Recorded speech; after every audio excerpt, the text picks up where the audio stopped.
আচ্ছা, জীবনে কখনো কোনো মৃত ব্যক্তিকে গোসল করিয়েছেন? যদি কখনো সুযোগ হয় তাহলে সেই মৃত ব্যক্তিকে গোসল করাবেন। তখন খুব কাছ থেকে দেখবেন মৃত মানুষের দেহটা কতটা অসহায় লাগে, মৃত্যুর পরে মানুষের দেহ কতটা ভয়ের কারণ হয়ে দাঁড়ায়।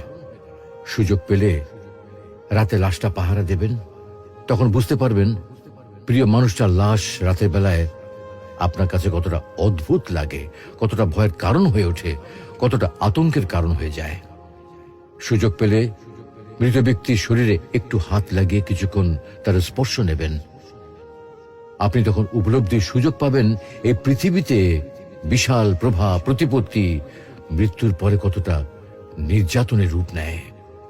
সুযোগ পেলে আপনজনদের লাশ কবরে নামাবেন খুব আগ্রহ নিয়ে। শেষবারের মতো মৃতদেহের মুখটি একবার দেখার চেষ্টা করবেন এবং বারবার উপলব্ধি করার চেষ্টা করবেন এই মৃতদের সাথে অনন্তকালের যাত্রার পথে এটাই আপনার জীবনের শেষ দেখা।